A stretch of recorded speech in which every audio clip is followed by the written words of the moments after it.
DDO. Attention pour le décompte final. 10, 9, 8, 7, 6, 5, 4, 3, 2, 1, top. Et décollage VS26, Galileo FOC M9.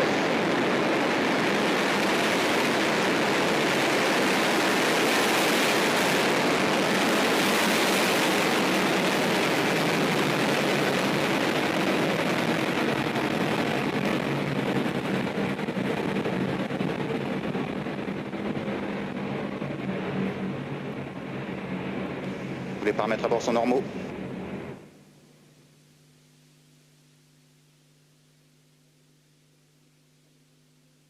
Raphael, that was very impressive. That a ball of fire bolting into Bonne the stabilisation du sky. lanceur.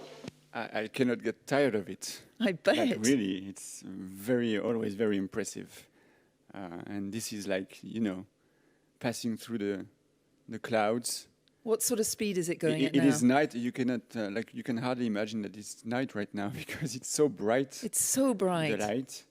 So right now, Soyuz is providing the main thrust for the mission to escape really the gravitational pull of the Earth. And in a few seconds, we should see the separation of the 4 lateral boosters that are surrounding the main core. I mean, you can imagine that in 2 minutes, the Soyuz will have gone from 0 to about 50 kilometers of altitude. That's quite incredible. From 0 to 2 kilometers per second. Bonne stabilisation du lanceur. Tous les paramètres à bord sont normaux. Like what this is probably now faster than like a bullet. Faster than a bullet right now. Yeah. You've got the earpiece. What is the DDO? What did he just say then? It says that everything is nominal, the trajectory is nominal, so everything's looking good for Soyuz right now. So you can see the light coming from the 4 boosters. So in 10 seconds, we will have the confirmation, won't we, of the separation of the boosters?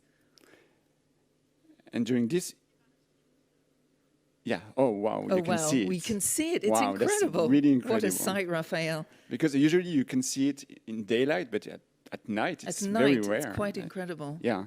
Séparation des blocs BVGD.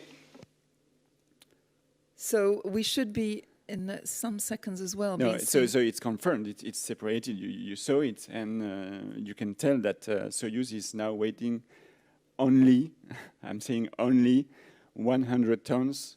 It was 310 tons before. So it lost 70% of its weight. Wow, that's quite incredible. But so it's got 4 boosters. Is this specific to Soyuz? Yeah, we can see now on the 3D images, it has 4 boosters. Can you talk to us about that? Well, I mean, the size and the number of the boosters that you need for a flight really depends on how much power you want to give to your rocket to place the satellites into space. On Soyuz, you have 4 boosters. On Ariane 5, we have 2, but they are bigger. On Vega, we have 1 booster. So it really depends on the performance that is required for the mission. With Ariane 6, we will have 2 versions, one with 2 boosters and one with 4 boosters, depending also on the performance of the launch vehicle. To give you an idea, with Ariane 62, you can, with Ariane 64, you can double the mass of the satellites to be put into, for example, geostationary transfer orbit.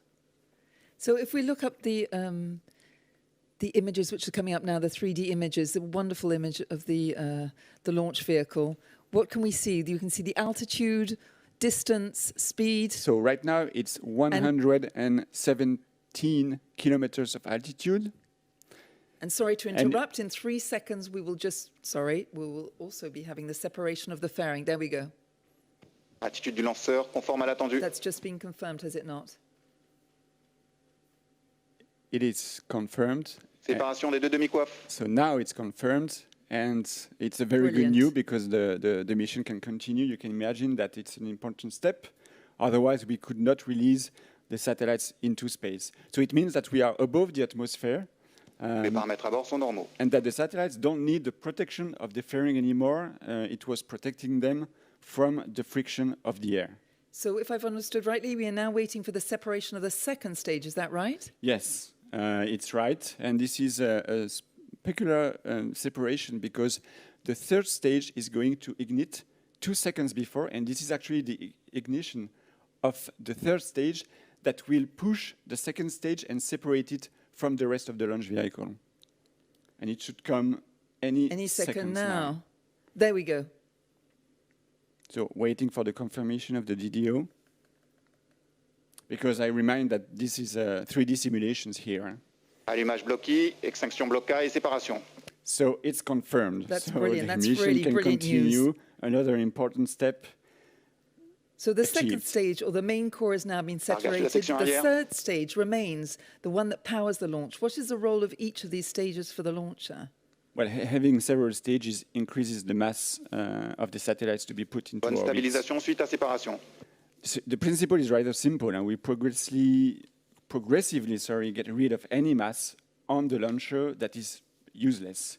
It's like if you want an image, you can consider a fuel truck. Let's consider that the truck is driving using the gas contained in its tanks.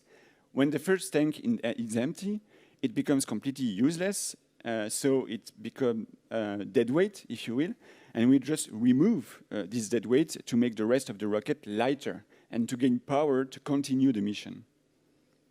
So at this stage of the mission, Raphael, how far along is our launcher?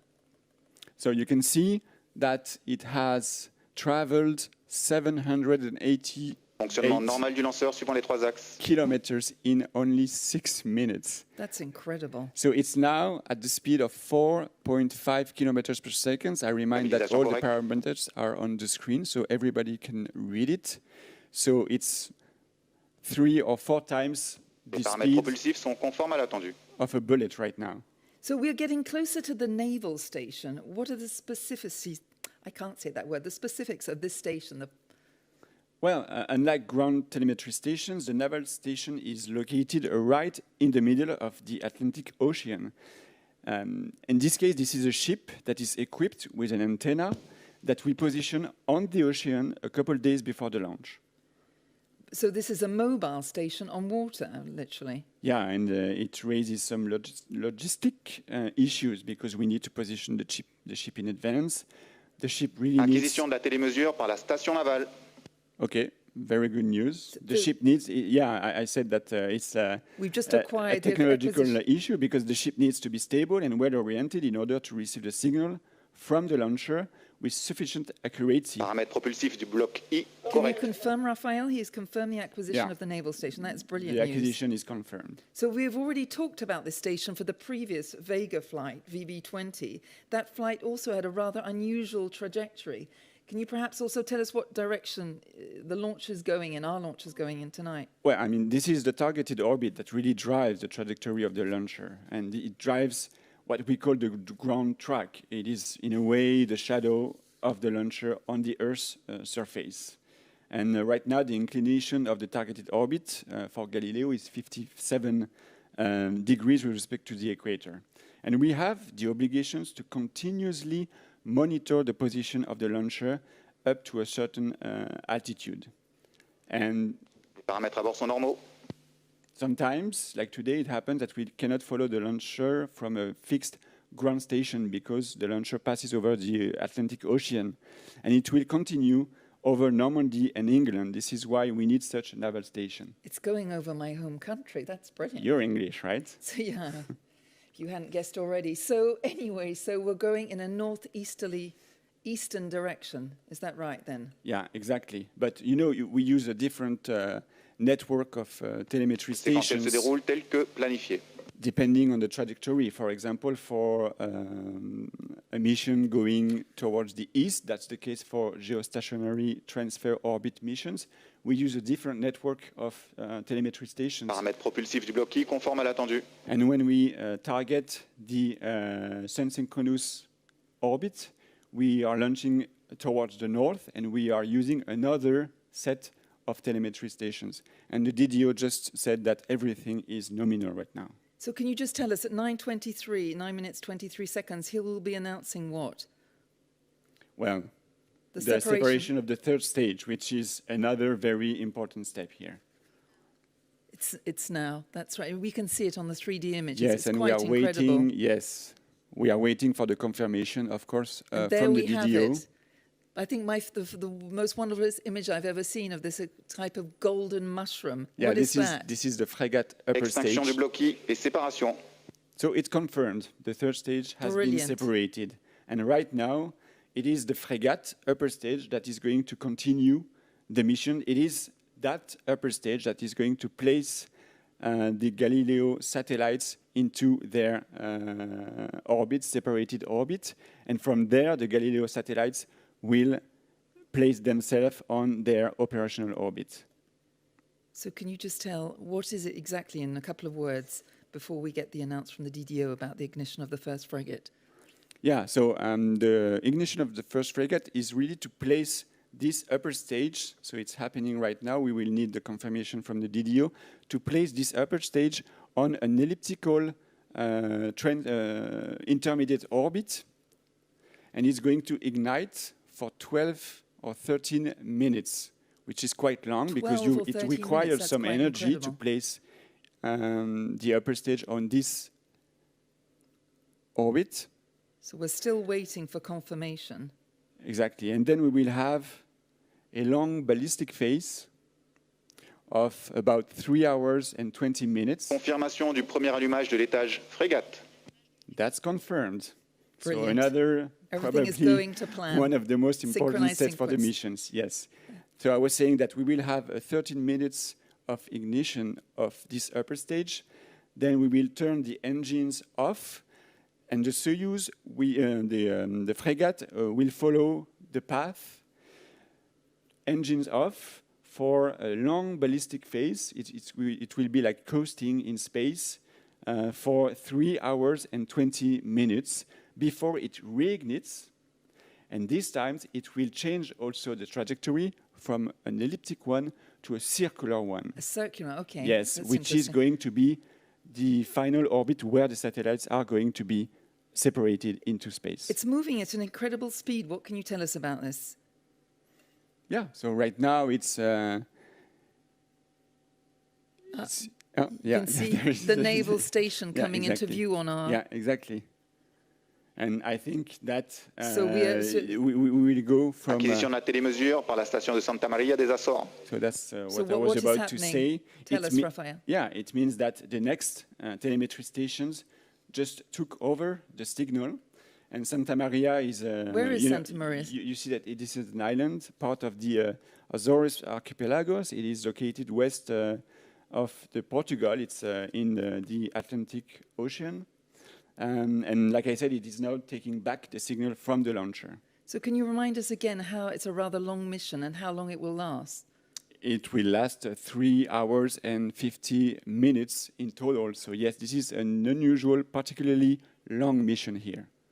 So Can you imagine that Sorry. in 12 minutes we have traveled 3,400 kilometers? It is quite We have incredible. crossed the Atlantic Ocean Wow. in 12 minutes. And right now it's approaching Europe actually. And it will pass above Les paramètres England. propulsifs de l'étage frégate sont nominaux. so So everything in nominal. so we're about to lose, or we've lost the naval station. The expert Raphael has confirmed the loss of a naval station. Yeah.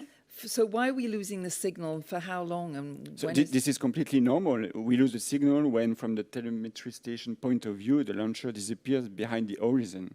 So to answer your questions, we sort of don't need the naval station anymore because it has been recovered by the Santa Maria station. It has taken over the job to follow the launcher. This is why we use actually several successive stations to follow the trajectory of the launch vehicle in real time.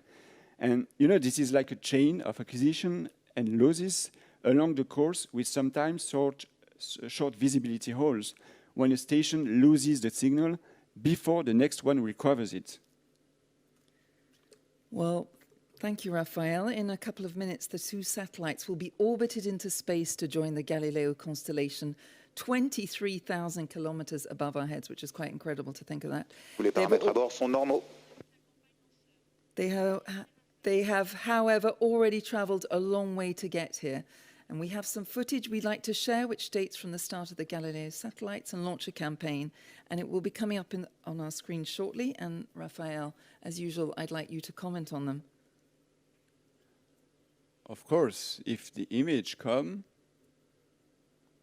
because obviously it's a long work before the flight. So here we see that the launcher elements arrive by boat at the Guyana Space Center. So they are stored in large containers, and the Soyuz assembly is done in the integration building called the MIC. So one can notice that the integration is achieved horizontally, exactly what it's done in Russia. And the lateral booster here are first positions around the central core, on top of which the third stage will be attached. And you can see that the operators look so very small, they right? Look very small. On the image. So it's quite impressive images that we see here. It's vast. And in parallel, the satellites arrived by plane. The 2 Galileo satellites arrived by plane and were transferred to the preparation building. There, many operations are done in clean rooms. Satellites are removed from their container. They are integrated on their adapter. They're dust inspected. Yes, exactly. And like you see, and like you said, these are very, very careful operations. And you will see that after this, the satellites will be transferred to another building where they are carefully mounted. So they are protected here for the transfer. And they are carefully mounted on the frigate upper stage first. Together, they are, so you can see here, with this golden jewel, that you mentioned before. It's a technological jewel. They are encapsulated inside the fairing that will protect them from the friction of the atmosphere during the ascent phase. And this assembly structure is what we call the upper composite. And there you see that the Soyuz is transferred to the launch pad horizontally. It is tilted in vertical position. This operation is very also impressive. And we will place the upper composite on top of it. And now it's ready for flight, a beautiful flight that we saw earlier. Since this operation, what has happened to Soyuz and Galileo?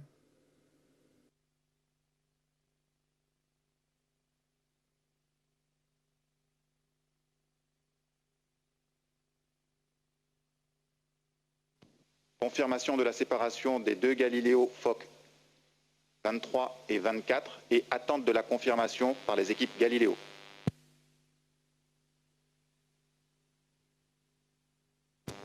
L'information est attendue aux alentours de plus 4h et 25 minutes.